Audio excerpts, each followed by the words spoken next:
fionga i le apostolo, o ia lea o ia vaaia, le atu Pasifika atoa e le ngata i New Zealand au Setalia, whapena Samoa, ia o leo wa tātou wheiloa i le nei fo i tula e tainane, ia le sunga i le whaife au o oso, ia o ia le nā lo o vaaia New Zealand, ia e tainane, ia la fale tua o whaife au fo i filifilia mai le langi, ia uale whangaina o le lafu mamoe.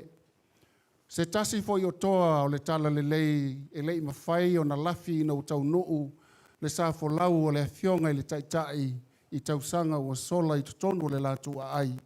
Mana wha moulu mātou i tutonu le whale tele, ia maa nga ia tuai sa moa ma mafutai. Vi ia le tua ua tātou tele i, moi miti whatasi o le so o le tātou fui whatasi ai, ala o le tua i le oala i tangata wai le tau masina se tua. O le foi o tātou mafutai ma le fionga i le whaaloalonga i a anai. E o le paia lava leo le afio anga e fio ai i le tama le ainga sa taua ana ma le rātou tama. Ia e tainane le mamalu o le whaale fitu o le ati tangaloa. Ai pola pui pui e whaale la tai tangata o le vau. Ia no whapele o le mātou tala. O le afionga fo i le ngā whatasi a fui mono. O se tasi o toiu taia o le afio anga, o se tasi fo o toiu taia o le atunu. Wa loa fo ina au auna i wha masinonga, ia e maise na ave iai le wha malu malunga, ia wai tala i manino le tofa, ina ia wha inu mia ai, ia i la tau e mo mia le visoa swani. O le pa ia lava lea i le afio, le ainga sa whetu vao ma le la tau tama, ia e tainane fo i le matua, i lau tofa le ngō matua ma le sale tai ava. I o te talitonu o pa ia le nā i le tu langi e tainane, i o lo iai fo i mōna te whai e mwhai una wha malu maluai. O le nei tai o ngalua, ua mawhato tonga le maota o Samoa, mafua i sea. O lea ua tātou iai ma le ano no ai o susunga i whaafea ngainga mai Brisbane. Mai le mawhai o na wha ngaloina, lo tō wanga le lei e le ngata i lungo le whata, ai wha pēr fo ina e tō wha pulu ina i mātou, pe a mātou malulu ina i o ai. Whatasi ai ma le kālesia o si ima mau mai, ia whaafitai o leo tātou wheloa i lumo nuu e leo tua nuu. Whai mai a whepō i lona tali i sau ina e alu, pau lava ia e mana tua i tapu o whanua. A e o ia mo uta, ia e tā e sale fulu, a e tā fo ia mo tai e sale unga. A mai a mana tua moa moa, o le toe aso i moa moa, na ia manu malo na whapele a. Fusi la ia o la palapo malo e mo moli la au i fongaa. Sa moa ua o fia poto mai tulu inga e fio le lalolangi, ai maise ia le luas fun maleono o tato i tū malae mai tū pai, wha malo whai o le whai vai le whangalo ina o lo tau wha malo lo mai. Ina ima whai na tini pa o lo tato wha moe moe o lupe maloloma o wale aso lua. O le aso e whai eile wha tautonga o le tato manu malo, o le manu malo fo inana mai le atua. O le nei tū lau mātou wha pe atu, ia la wafionga le apostolo. Tuina atu le avaloan lei, e te fio mai ai, lufi lima lei, se wheiloa i le langi ma le lalo langi, te tala tini o le langi, ai se te tala lana whaatua whala inga.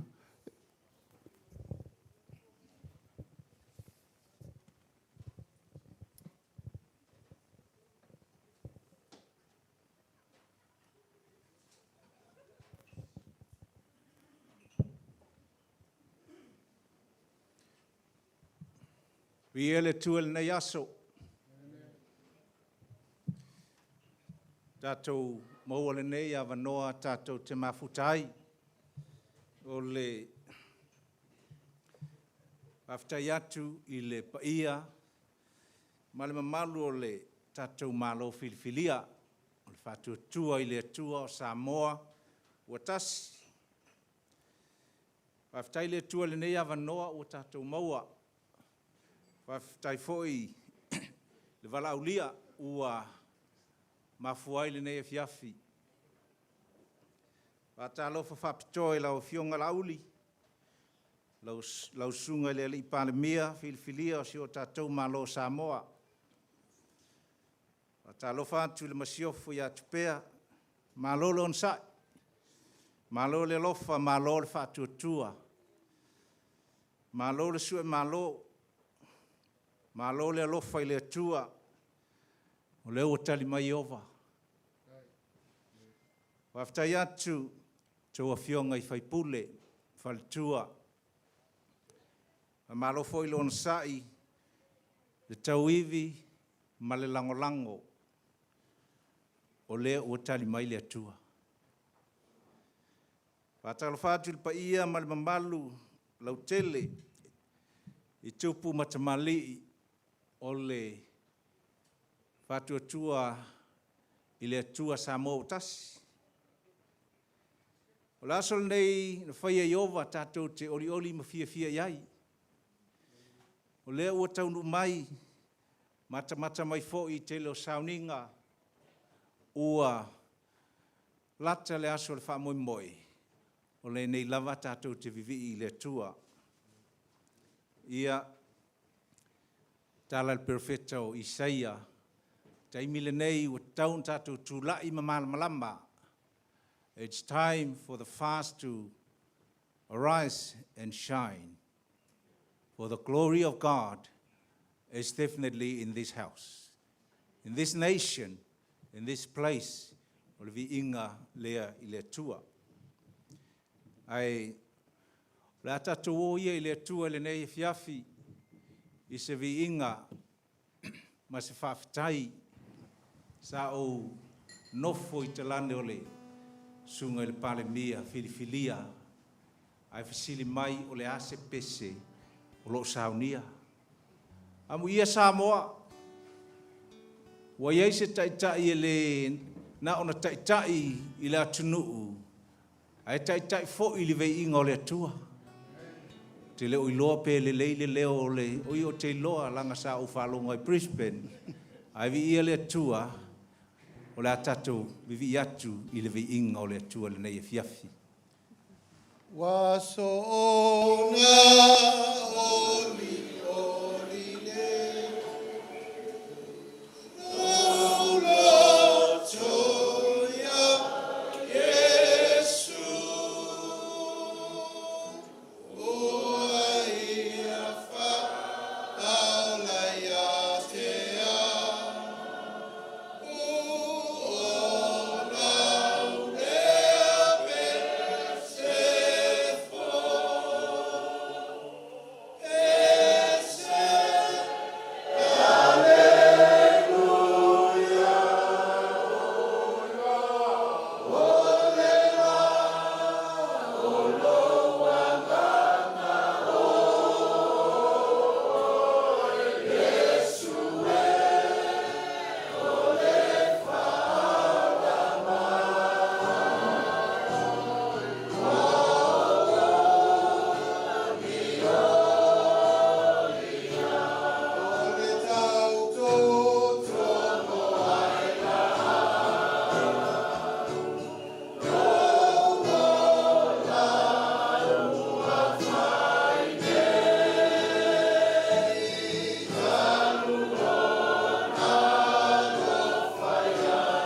Tai le tua e lua ni nai tusi o te fia ta whaitawina mo i tātou le nei e fiafi.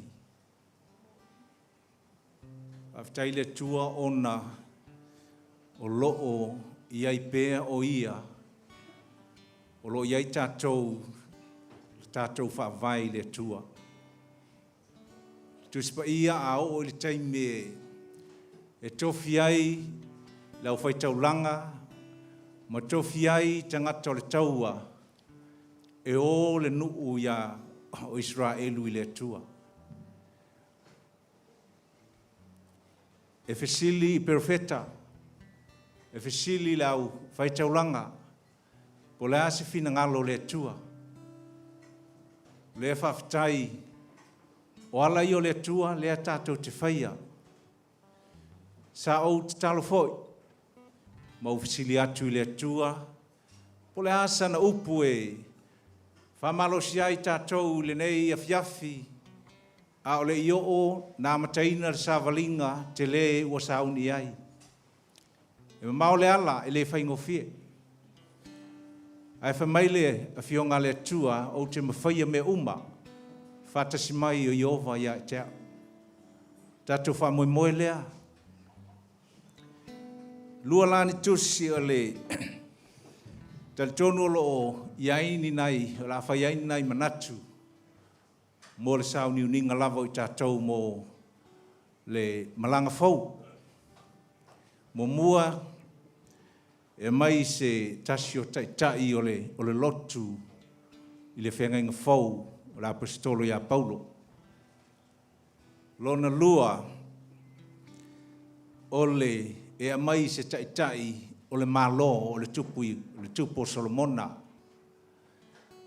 One man was a servant of God, another a ruler, a king of the nation.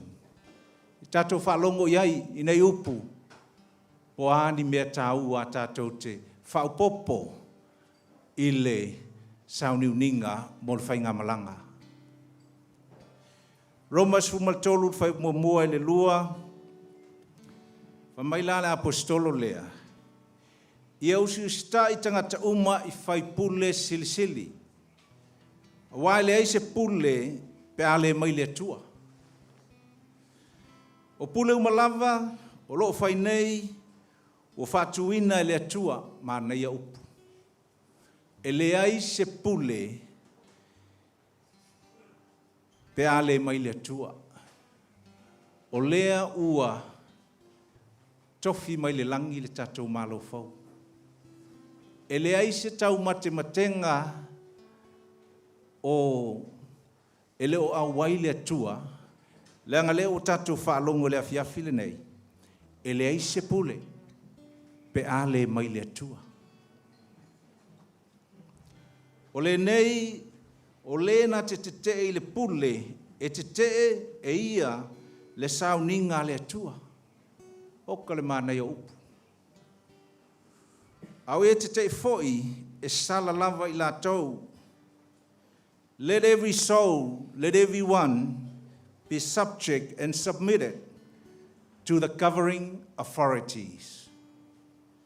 For there is no authority except from God. And the authorities that exist are appointed by God. Manai le upu palangi le oso mai. Na appoint ele atua. O lo whaonga i tātou le lalolangi nei, le selection by people. But can I say this to everyone, le mamalu, ma le paia, e ei le sila asanga i lunga atu, e le selectinga, I appoint, e le atua, appointment, o lona winga, e tasi le tangata, pe ese le tangata, e filifilia, la wafionga la uli, wa filifili o e le atua. O le vi inga sili lea, tātou te loa, wa whamanuia le atua. O le tusi lona lua, o le tusi mai a Solomona. Tasi leo tupu tau ta ua na umata vita ai tu lai mai lona tali o le tatalo au le ia mata le nofo inga Solomona. Na fai le tala ta vita i le nuu. Fa mai le tala ta vita lo nu ue ia tau alo lofa i lo watali i e la ititi mai le lava lona iloa. He is young and inexperienced. Au te whaafitai le tua ua lava le tomai ole malo fau. Ai tātou te talo pēa ma wha moi le tua e o mai ai lo tātou sosoani. Mai la ia le apostolo Paulo o pule uma e mai le tua. Tala lea le tangata o le tua. Ai whamai Solomona o le tangata fo'i o le tua. A e tulai, a e pule, e whapea ona e pule. O la whai au tuai fo'i nisi manatu e ala lea i le tusi le whata oto. Luas fulmaleiva. O loo iaina i whai upu. Whai tau atu. Whamalosia i tātou. Tā pena ai le tātou savalinga o le a savalinei. O le kalesia mātou e whaima whai atu. Amene. Ia amene mai. Aleluia. Ia o tātou umale nā. O le vi inga i le tua. Whamai le whata oto luas fulmaleiva o le whai upu. A matatu le whai upu e lua. A pule a miotonu. Ua oli le nu. Ai a pule a mioleanga ua mapu iti ngā le nu. O te talitonu le afiafi le nei ma le talo sanga o le a fia le nu. O le a oli le tatou nu. O le alofa mai o le atua o le a ia a mai ai le file mu i lo tatou nu. O le memo mua la i se manatu e whaaftau i le whai upu lea. O le pule mai le tua e te tau na pule ma le amia tonu. The authority from God must carry out with righteousness. O le manatu mua lea mo i tātou. Ia pule ma le amia tonu. E le whaingatā le nei la lolangi wa tātou iai. Le anga o tele o atunu, ua tu ese le ami o tonu le tua, a ua tu iai, ma faufaunga o le tangata, ai ua fai mai le tu pulea. Ia pule i tātou ma le ami o tonu, a wā, e le toe tinga hai le nu. E le whapela la le toi iai ni lu tau, ma mea whapea, a le winga o le whaupunga, e whai e le atua wavenga, e toi whaafile mua le nu. E se le mānaia le nā whaiupu. Lona lua, whaiupu se fulma le valu o le tusi lava lea, whata oto, lua se fulma le iwa whai mai, a le ai se whaalinga, e whaasala la wina le nu.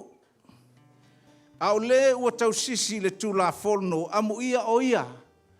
If there is no vision, Samoa will perish.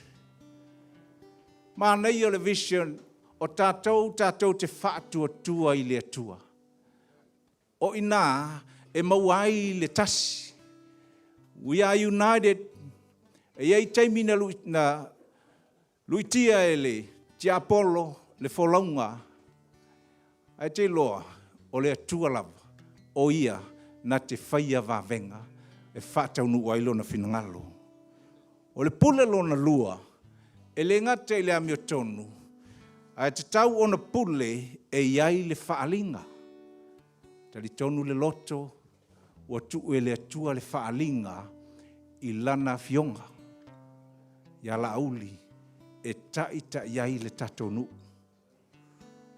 Langa whamai a le ai se whaalinga, ua malaia le nu. Lau fionga la uli o talo sanga, ia watu le tua le poto. A watu le tua le whaalinga. Le anganga o le poto, ma le anganga o le whaalinga.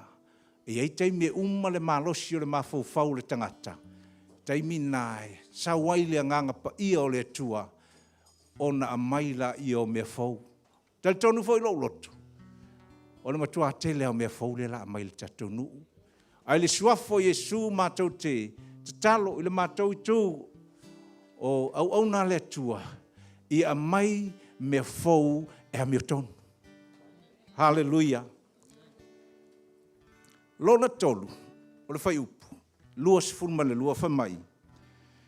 O le tangata i tangofie, nā te whātupuina le misa. E sisi o koe i kangofie. O le tangata i tangofie, nā te whātupuina le misa, ma le tangata lotoa, nā te whaateleina solinga o le tulafono.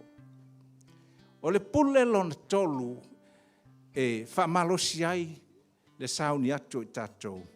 Ia pule ma le onsai, ma onsai e aua le itangofie. Pule le amiotonu, pule ma le whaalinga, pule ma le onsai. E le tau e whamatala atu lea vaenga. Na o musu i le sunga ya, le fionga ya lauli. Ma lolo onsai. Tātou lo uma le whainga tā, sa ui mai ai. Matua i o uiloa, o le a whai e le tua mea titele mo i tātou, mo laua fionga lauli.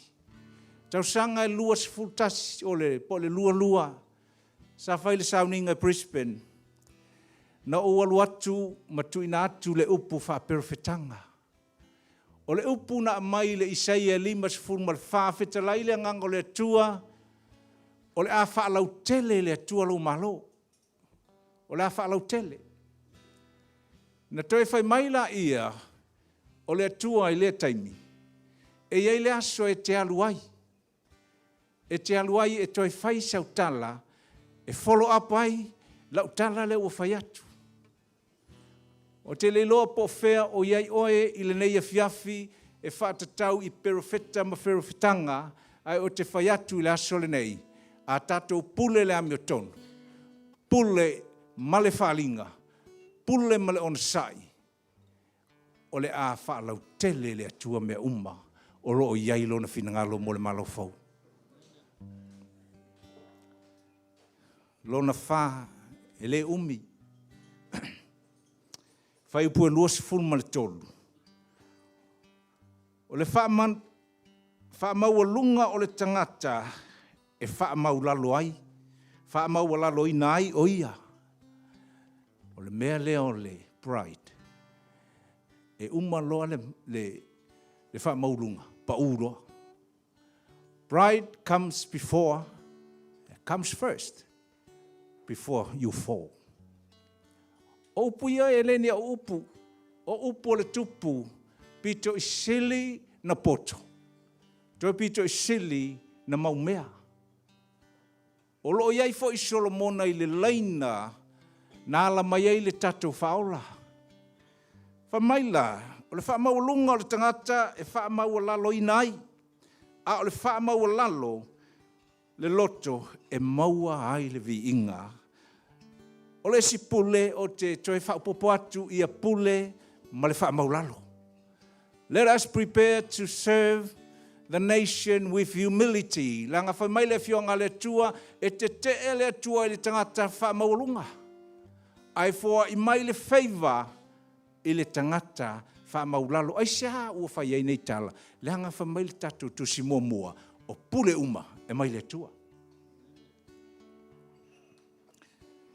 O mai le whai upo e luas fumal wha, tasi ale tusi. Ai sau wai le manifesto. E ta iai le malanga. Whamai whai upu e lua sifuruma le wha. O le ua vai lua mea whaatasi malenga oi.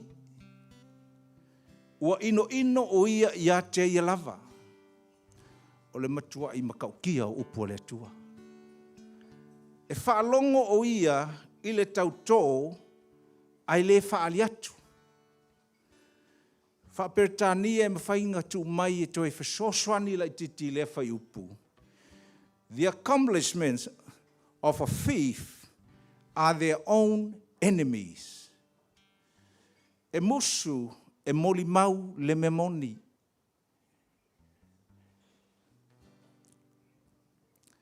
O le ua vaelua ma whaatasi malenga oi. O le pule o lo manao ai le tua. E iei teimi e whaingatai. A ia pule ma le loa le taunu unga o pulenga. We must serve and rule and lead knowing there are consequences of our rulership. Ia koe lua. Talo fatua. Vai foi pe o kau. Momoe mai isi. Pe e kaunga whaupopo i le pule au le matamoe a. Le ai o te loa nai whiala le tātou nau alo loto ma whauwhaunga i le tāhua. Mai le whai upu e lua sifuma le lima. O le whewhe i tangata. E tupu ai le mai lei. A o le whaatua o Samoa ua tasi i a Iova. E wha mamaluina ai oia. The fear of man is as near. I le suafo Yesu. Tato tula i maltoa. Au o le whewhe. Ranga leo o tato whalongo. E mai le tua. E sauni fo i le tua. Pui puinga o le tato. A inga nei. Lau fionga i le palemia. Tō fia. Tō tele o i mātou lo te talo mai. Mai o te whaupopo atu foi i le nei e fiafi. Po oia le pati anga lea e maa whapele malo e mātou te taloa iai. Leanga o Samoa o le ainga tasi. O Samoa o le tangata e tasi. E alofa le Samoa i le si Samoa. Ai o le vaitau le nei, ua tō fia e le atua le tātou fast. Te loa la fast, uma le malo le la iai. Awal koi slow, awal koi boring. It's going to be fast in the name of Jesus. La vave na mea. Asha mea la vave. Langa lela iai le tua. E mai le tua whaalinga. E a mea tonu mea umba. E le toi pala aisesi. E ono sai. Mai le toi fefe. Ia toi lua. Whaupue lua ono. Ia, aka mai ale silngai a fiafi. Ia, ai alu fale. Kua whai tau le whata o tole nei. O lea e te le mamana ia le ta iala mo i tātou. Whai upu e luas fulma le ono. E toa tele o e sa ili i le whai pule. So many people ran during the election aisia o le whai pule. A o loo iai ova le whaamasinonga o tangata. O le vaenga la lea mole. Pati i atoa, le malo. Whamai, na tau tāmo moe, e tō tele na sauni le whaipule. Ai tau teilo, ua leva na filifili e le atua o tau. E whesoa soani i le taitai. O le tatalo fo ila. Pei ona whaia le atua ia Mose, na whai fo i le atua ia Yosua. Pei ona whaia masauni e whai le taitai. Le fionga i le palemia tofia. O le a whaia fo i le atua le kapeneta. O le a whaia le atua i le malo. O lo tofi, o le tofi mai le atua. Ma le manatu muli e sau le whaiupu e lua sifuma le fitu. O e a mio tonu la tau te ino i le tangata anga pio pio. E a mata guidelines a le tupu i le pule ma le a mio tonu. Toi whaiu i le a mio tonu. Whamai le tua ia ta vita a e savali o wala ma Solomona. Ma e a mio tonu o te whatuina le nofo ali i o suli mo le lumanai. Yo manatu ma talo malo tali tununga. Ato tato savavali. I nei ala o le tua.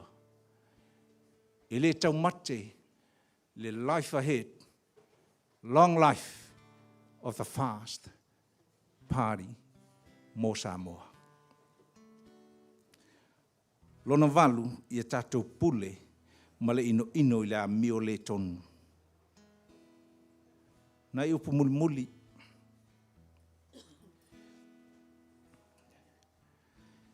O le upo le tua ia Yosua. Yosua tulai. Ave le nuu e sava vali o tae au o te whaia vavenga. O le mātou te talo lea. E le suafo Yesu ia saunia e le atua vavenga mo le tautu lai mai. Ai mai se laua fionga le palemia. Ia whamanuia le atua i mea o le awhaia. O mai le atua sauni o tae au o le awhaia vavenga. O moli mauma ma polomisia le atua a tatou whaia mea e whātatau i ona ala e taunu uma. E ei teimi e silou, e ei teimi e whaingatā, e ei teimi whapea, ai a tātou savavali alo le atua. E le pepelo le atua.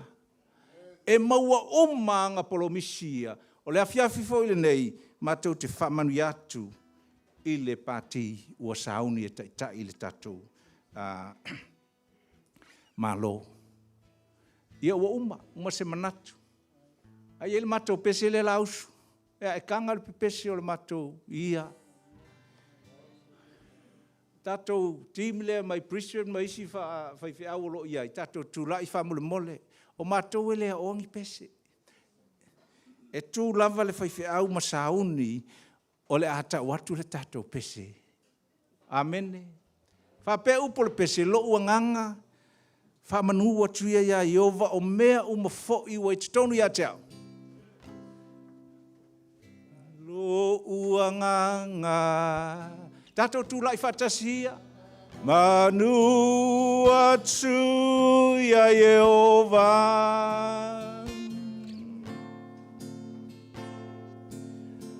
O mea umafo i o itonu.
Le pulenga la ona la ulur manito amanuia mai ne yasu na bana watu le sunga ya sen vai wina tātou i se tatau. Ia na toi tuatu la ia o le sauninga whaftai.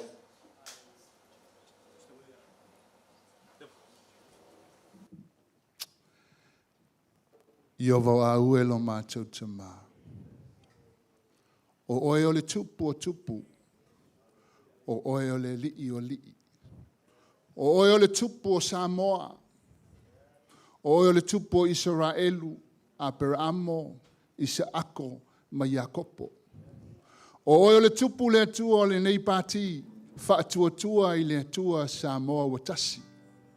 Ta māua mātou tutu i le nei afiafi. Watasi o mātou loto le atua ta mā, i le whainga mālo le atua mātou tatalo. Ia e whamanuia le atua i le susunga i a lauli e le mali etoa. Whapea fo i le kapeneta ua filifilia e la ua fio le atua, e tai ina le nei mālo mo lesi lima tausanga ta mā. Mātou tatalo ta mā, ia le whaunga e peuna mātou whalongo le nei afiafi. Ia iai le atua le ami o tonu ia te ilatou. Ia whaia me uma le atua tama. Ma le sao ma le moni ma ia te oe le li ie. Tama mātou te talo le atua tama. Lord, whatever weapons that forms against them, Father God. O a mea le ti apolo lo fuafua. E le petia peta lepe le nei pati. I le suafa. Manu malo Yesu Keriso. Mātou te fetuina. I le afiafi le nei i le tua tama. O a fo i le tua ni upu e fai i le pale mia o filifilia. Malona fa le tua le nei afiafi. Fa apea le mamalu le kapeneta o filifilia. Tama uana i pa u le tua i te tono la toa inga. Ia toi foi. Toi foi le tua. Ia te ila to le tua tama. Tama wa ia i le mamalu o la wafio. I lungo le nei a inga le atua tama. Hallelujah. Wa e whamanuia si o mātou a inga nei. Le whātua le atua wa tasi Samoa. Father, we thank you, Lord Jesus. Mātou te talo le atua a inga o lo whapea o nā. Le manei a inga atua i atunu e mamao. Nisi fo i o mātou mafuta le nei afiafi. O mai mamao lava ona o le supportinga le atua o le nei ainga le atua tama. Mātou te talo le atua tama. Ia e whamanuia ia te ilato. Whamanuia le atua le nei afiafi. Mātou uma lava o i lalo ifo le nei fale. Ai sili lava le atua tama. Mātou tu ina atu. Le tama fau o le mātou atunu. Le susunga le lauli le mali atoa. Ia toa lona loto. Ia toa lona loto. Ia toa lona loto. Ia luatu ana upu le atua. E luatu ma le mana ma ia te oe. A saunoa le atua e latu le mana ma ia te oe. Ia whauina o ia le atua tama. A wale taitaina o le mātou malo nei o Samoa. Samoa le atunu manuia. E le mātitiva si o mātou atunu. Waftai le atua mea uma o uma na saunia. E le whatua tua le atua Samoa watasi. Mea uma o saunia mo lesi lima tausanga. Fuafuanga uma le atua tama. Mātou tuina atu ia wa ao. Ia e whapea na e taitai. Ma e pui pui mea uma lava. Te talo mo si o mātou atunu o Samoa le nei afiafi. Ia e whamanuia ia te ilatou. Whamanuia e ta māma tina mātutua. O ai e fia maua se sosoani nei afiafi ta māma tau te talo. Ia pa i atu o awa lofa ia te ilatou. Whamanuia le ao le malo ma kapeneta atoa le atua tama. Ma whai masino sili le wha masino sili. Ma tofi uma lava le atua le nei malo maulurungo le nei malo. Ia latou whaia mea uma ma le ami o tonu. Ma tovi ia i oe le atua le nei afiafi. Ona o le suafa manu malo o le o mātou wali ma lo mātou whaola. O Yesu Keriso. Ua whātua iai le nei a inga le atua tama. I le lau lava suafa. Amene, ma amene, ma amene.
Ia le tātou aofia, a mai se patipati tele ana mo le atua ele nei tu la fiafi.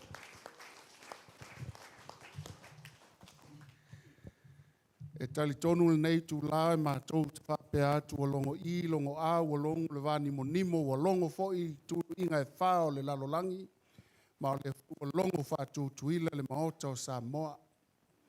O le vesili pe a isea, a le o sa whao tilu, te o whai mea, ma o lea fo o se tongi pātau le ave pe o le upulu matai le pata. Ma mātou whape atu I lau a fionga le apostolo, Joshua, a safo a via, o le lupe whalele, o lo po ai le whala, whatu langi le titalo, ia tia malua manuwae, ia e tainane fo'i, suai o sua ma le male lenga le male etoa, ai pola pui pui lo lātou whale fia ma le whale salawhai, e lave manino, e lave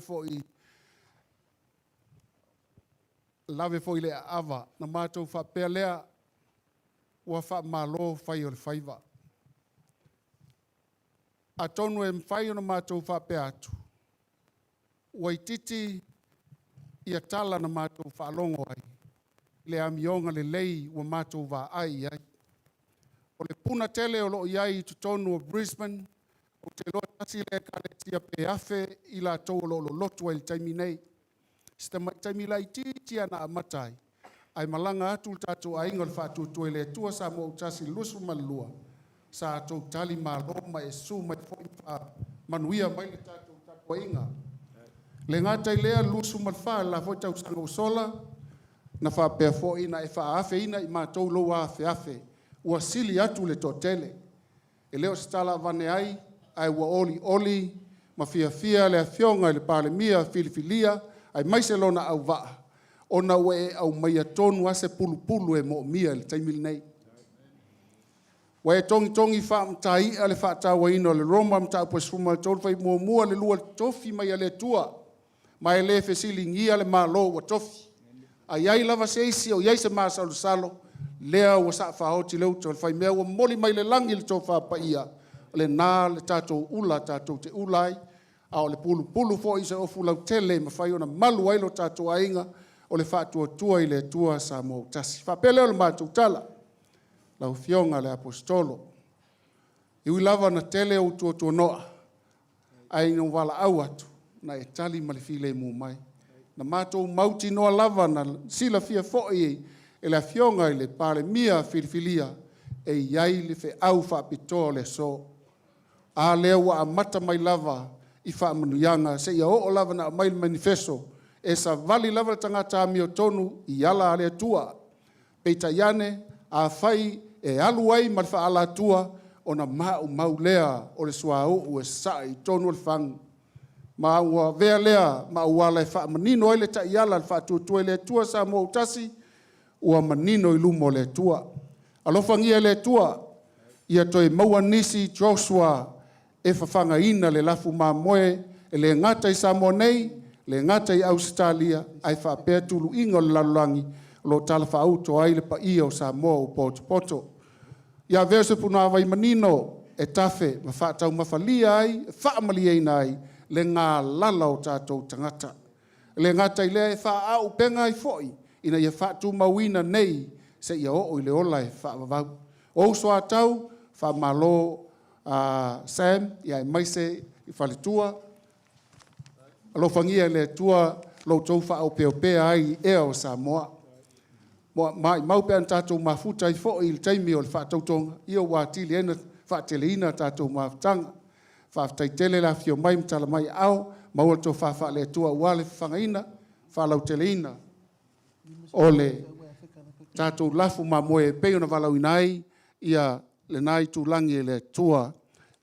Ma tō whaapea tu fo'i le pa ia lasi le talanga atoa I suai usunga I whaafea ngainga. Mo la tō whale tua. Ai maise le nofo ato'o I tonu e kalesia.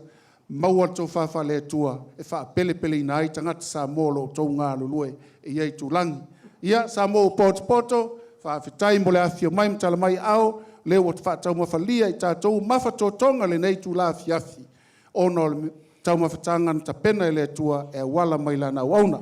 Pele se mātou tala. Ia lau fionga le apostolo. na o se mea alofa la ititi lava lea e afe tala e fe soasoani ai ia ua fo'i se ula lopa e mwhai na wha la ei na ai a lou faltua. Ia Pastor Sam le lima se lauta la lea a tonu lava e au ngā i sesi fuafuanga tau ave o lo o iai a o tau mafuta i fo'i sa mua nei a tai leo se mātou leo le tua pulpule te le wha loa lo au maluti ai le ia mua au muli au ia ua fuafuanga tau ave au lo fai malolonga mai ai sa mua nei. Liu mai le vaiosina nei tulangi ma o se finangalo pa ia o le fionga i le tātou pāle mia filifilia au a ua wha le atua mea uma le foi wa mai le manifesto wha le atua e le ngata ma welta mau ainga e mau ali fia ma le oli pe ona fola ina ai wha pena te le ita ngata e muli fast muli ono le atua wha pena foi ia le au wa tofi pe ona iai la fionga le fong fitalai sui fong fitalai ia e mai se le nofa ese i tonu o le tātou malu nei o lo a fia tuai le tōru suma tasi o tātou sui filifilia le atuno ia e whaima sui tau awe o tātou ainga le whatutu e le tua sa mo tasi. Mauala ia ola le tala le awa au manuia le nei a fiafi.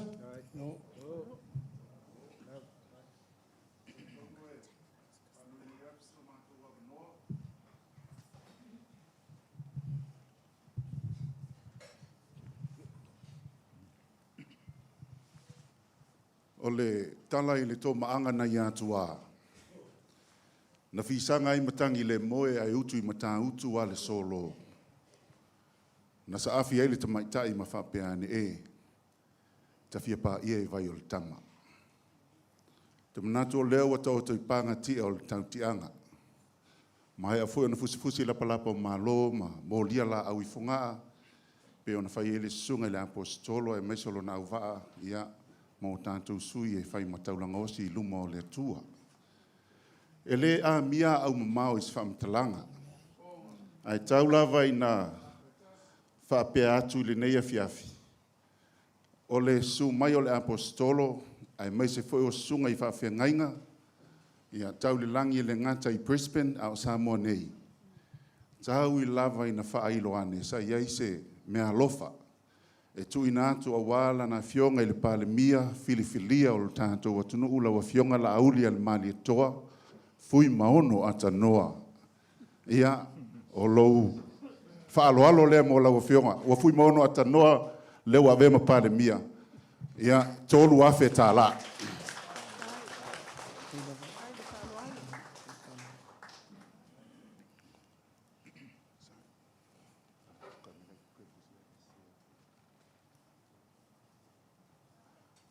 Ua tātou whaatasi ei fo i nea fiafi. Moli mai alo whaanga o lana fionga. I le alo ali i le fionga ia puleai, ma le whaletua ia mātiko. Ia o le stasi fo i o poutu toa o le tātou mawhtanga o le whātua tua i le atua sa mo o tasi supporters mai Brisbane i Australia. O ia tau a ao le lua afe tā la mo lau fionga le li palmia.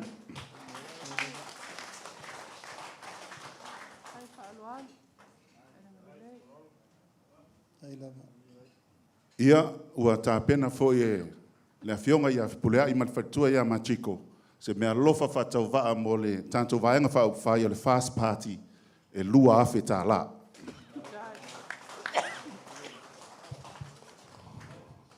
Ona o lea tau te whaatasi nei ma le sao si o mātou a inga fui maono ata noa. Ta mā matua ia fui maono ata noa anai si o ta mā. Ia maria na tolu se lau tā la lea mai le ato fui maono e watu i loa ao. Ia tala masi nei e ilma whatanga le nei e fiafi.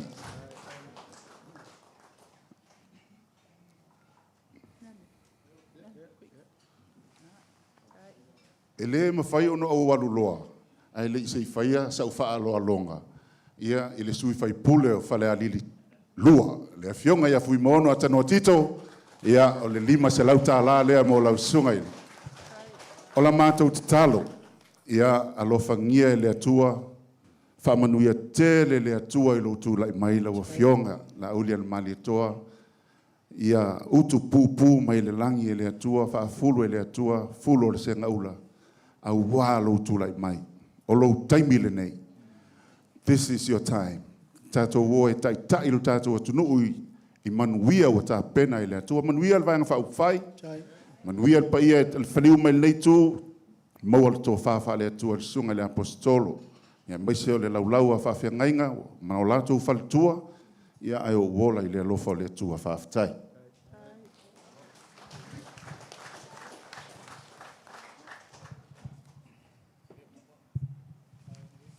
E tūlanga ese foile nei tai o ngalua i le tanoa whalele lau a fionga le ngā whaitasi. Mai tau lava ma le te toa ua e au te tele ona o le whaaloalo a wā ia le tō vān no fuai ma le tātou taitai. Ia, le ua pale mai ua vea o ia o le pale mia filifilia o le tātou whainga malo.